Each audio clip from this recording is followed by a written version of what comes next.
Farmers, good morning po sa inyong lahat, mga kamanukis. So ngayon, i-ano muna natin yung ating mga nukis, i-update muna natin sila mga ka-farmers. Kasi ito pong nilabas ko po ngayon ay mga ano na po to sila, mga ready for exam na po sila mga ka-farmers. Ayan. Ngayon, ang aga-aga po nilabas natin para medyo naman masikatan po sila ng araw. Ayan. So, yan muna. Ngayon mga kamanukis, bago ako mag-start sa aking topic, please subscribe, comment, like, and share po sa aking mga videos para po ay kahit paano ay nakakatulong naman tayo sa ating mga kapwa kamanukis po. Ano po yung mga paraan, ganyan. Kasi po, ito po sila mga farmers ay napakaganda po talaga ng pag-aalaga namin dito. Kaya kung gusto nyo po masubaybayan, so ngayon, isa-isahin po natin sila. So, ito na yun mga kamanukis, ang ating mga alagang manok po. Sila po mga farmers, ay ready to exam na po ito.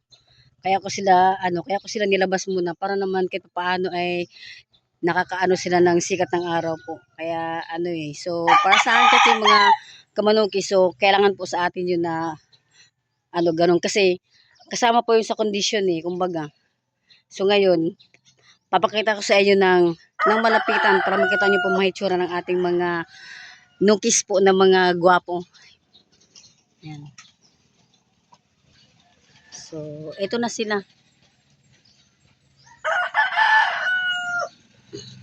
Yan.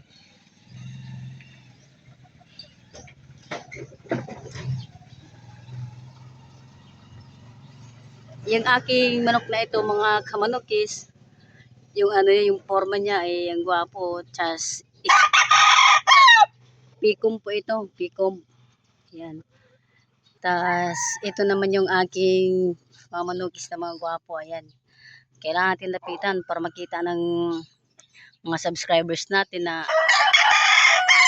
sobrang gwapo yung ating mga nukis. Mga alaga po natin yan mga kamanukis. Yan. So, ito din po yung isa.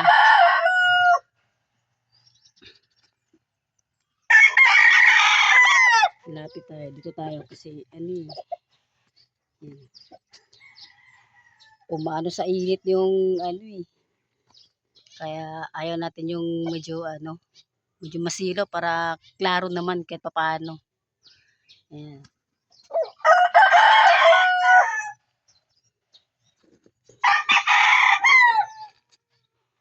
Ito naman siya yung tinatawag na street comb. Ayan. Ang gwapo. Yan yung aking mga ready for exam mga kamanukis.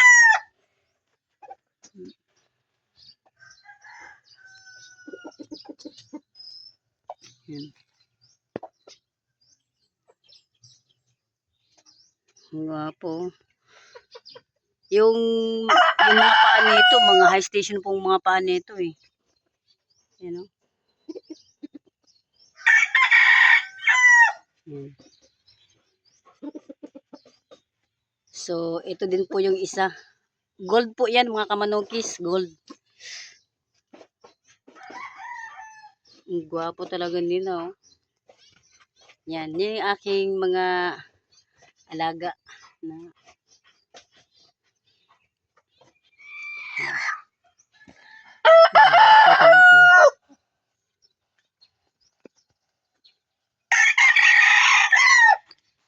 So, ito pala kamanukis, baka para po sa mga hindi po nakakaalam, ito po sila ay yung materialis ko po dito, tornado hatch po yung aking ginamit na inahin.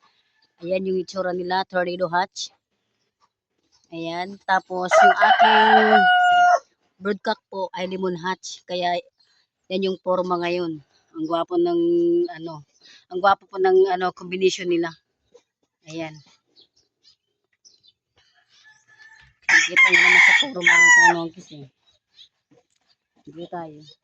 Para makita sila lahat. Ayan.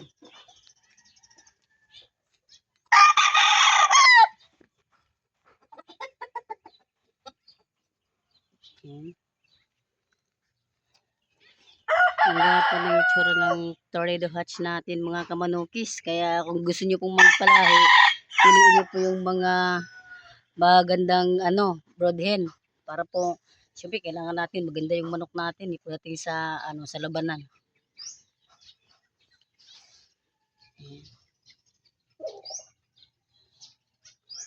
Yan, ang init na, maaga pa. Ang init na po sa Mindanao, ang aga-aga. Ano oras na ba? 6:51. Ayan o, pero mainit na.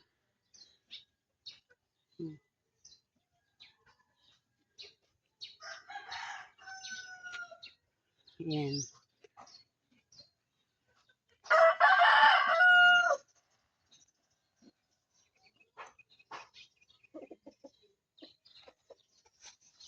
So, yan lamang muna ang aking update sa inyo mga kamanukis kasi lagi tayong mag-update dahil syempre po kailangan natin yan dahil yung mga hindi pa nakapag-subscribe po, paki-subscribe naman po para syempre updated kayo sa aking mga bagong videos.